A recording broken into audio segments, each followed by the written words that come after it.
My dear student, आज मैं ऐसी खुफिया एक विभाग की बताने वाला हूं जानकारी को। तो कैसी विभाग है वो देखिए, आपको मैं बता देता हूं।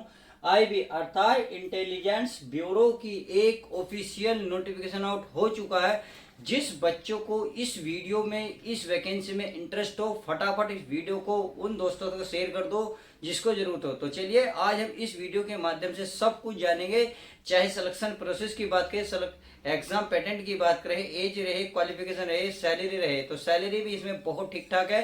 कहने का मतलब यह है इसमें पावर से लेकर पैसा दोनों चीज हैं। तो चलिए बिना किसी टाइम वेस्ट किए हुए सबको डिटेल से समझते हैं। अगर मैं देखिए अब ए टू जेड की बात करूं सब कुछ जानकारी की, तो सबसे पहले बात आती है इसमें पोस्ट। तो इसमें पोस्ट कितनी निकली है?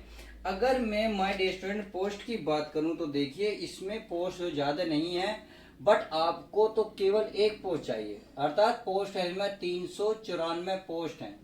394 पोस्ट का मतलब है हमें केवल एक पोस्ट चाहिए और बाकी पोस्ट से मतलब नहीं है, केवल एक पोस्ट की फाइट है।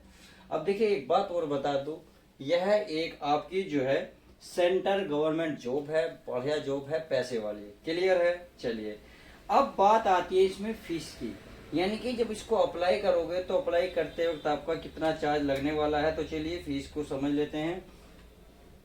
अगर मैं फीस करूं UR की, OBC की, NEWS, जिसमें आप मेल कह सकते हैं, कितने मेल, यानी कि इसमें मेल ही अप्लाई, मेल के लिए है टोटल 650 रुपये इसमें चार्ज आपका लगने वाला है।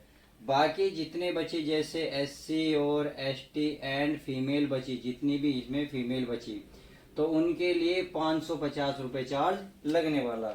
उम्मीद है चार्ज का जो मैटर है समझ में आ गया होगा। अब इसमें आता है एक्स सर्विसमैन। अगर मैं एक्स सर्विसमैन की चार्ज की बात करूं तो उस एक्स सर्विसमैन भी आपका इसी में आएगा, यानी कि उसका जो फॉर्म फिल करेगा वो, तो उसके भी कितने चार्ज होने वाले? 550 रुपये लगने वाले। चलिए अब फीस की बात आ गई।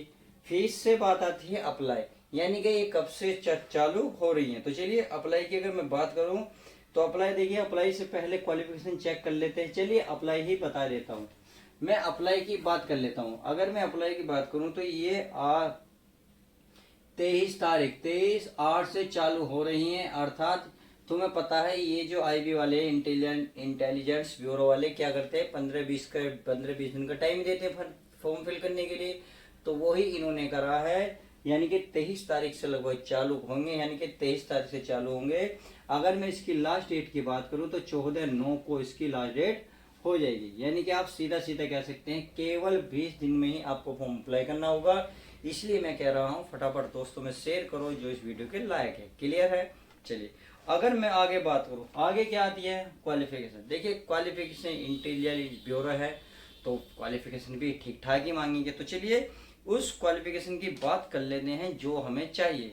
अगर मैं डिटेल से बात करूं तो देखिए इसमें एक डिप्लोमा चाहिए, और किसमें? इंजीनियर, यानी कि आपने इंजीनियर में डिप्लोमा प्राप्त कर रखा है तो आप फॉर्म अप्लाई कर सकते हैं। बात आती है यदि आपने BSc कर रखा है, मैथ्स से हो, फिजिक्स से हो, या केमिस्ट्री से हो, या बायो से हो, तो भी आप इस फॉर्म को अप्लाई कर सकते हैं। यानी कि आपके पास अगर डिग्री है तो भी फॉर्म अप्लाई कर सकते हैं। अगर आप डिप्लोमा है इंजीनियर का तो भी फॉर्म अप्लाई कर सकते हैं। बात आती है अगर किसी ने BCA कर रखा, क्या सर वो फॉर्म अप्लाई कर सकता है? बिल्कुल कर सकता है। यानी कि BSc, BCA and diploma engineer वाले इस फॉर्म को अप्लाई कर सकते हैं। उम्मीद है ये बात आपको अच्छे से समझ में आ गई होगी। अब बात आती है इसमें एज की, यानी कि एज इसमें कितनी रहने वाली है। चलिए एज को मैं डिटेल से समझा देता हूँ, एज बहुत ही जरूरी है जानना। अगर मैं इसमें एज की बात करूं तो देखिए एज जो है मिनिमम इसमें 18 साल रहने वाली है, और मैक्सिमम की एज की मैं बात करूं इसमें 27 साल रहने वाली है। ये जनरल वालों के लिए है। अगर मैं OBC वालों के लिए बात करूं तो इसमें 18 से लेकर 30 साल तक, और SC/ST वालों के लिए 18 से लेकर 32 साल तक रहने वाली है। क्लियर है? चलिए ये बात समझ में आ गई। अब बात आती है इसमें एज के बाद इसमें सैलरी। अगर मैं देखिए सैलरी की बात करूं, सैलरी की बात करेंगे तो सैलरी भी इसमें इंटेलिजेंस ब्यूरो में बहुत जबरदस्त पैसा है यार, पैसा ही पैसा है। तो सैलरी की मैं बात करूं, सैलरी आपकी 81,100 रुपये रहने वाली है। तो सैलरी समझ में आ गई, सैलरी कितनी है? 81,100 रुपये रहने वाली है। अब बात आता है इसमें सिलेक्शन प्रोसेस। सिलेक्शन प्रोसेस इसलिए समझा रहा हूँ क्योंकि कुछ बच्चे फॉर्म अप्लाई कर देते हैं और पता नहीं रहता हमें करना क्या है। पहले टीयर फर्स्ट में कौन सा सब्जेक्ट आएगा, इसमें कितने क्वेश्चन होंगे, टीयर सेकंड में कितने क्वेश्चन है, टीयर थर्ड में क्या होना, तो यानी कि सब कुछ डिटेल से बताऊंगा। इसलिए यार वीडियो का हर एक पार्ट इंपॉर्टेंट है और ऐसी जानकारी के लिए चैनल को सब्सक्राइब करें और लाइक करना वीडियो को ना भूलें। अब सिलेक्शन प्रोसेस को समझते हैं। सबसे most important point selection process. इसमें देखिए टीयर फर्स्ट सेकंड के हिसाब से है। अगर टीयर फर्स्ट की मैं बात करूं, ये आपका ऑब्जेक्टिव पेपर होगा, ऑब्जेक्टिव, और कितने मार्क्स का होगा, 100 मार्क्स का होगा। इसके लिए आपको 2 आवर्स का टाइम मिलेगा। समझ में आ गई। अगर मैं टीयर सेकंड की बात करूं, ये अगर आप इसको क्लियर कर लेते हैं तो आपका टीयर सेकंड होगा। ये आपका डिस्क्रिप्टिव टेस्ट होगा जो कितने होगा, 30 मार्क्स का होगा। कितने का, 30 मार्क्स का होगा।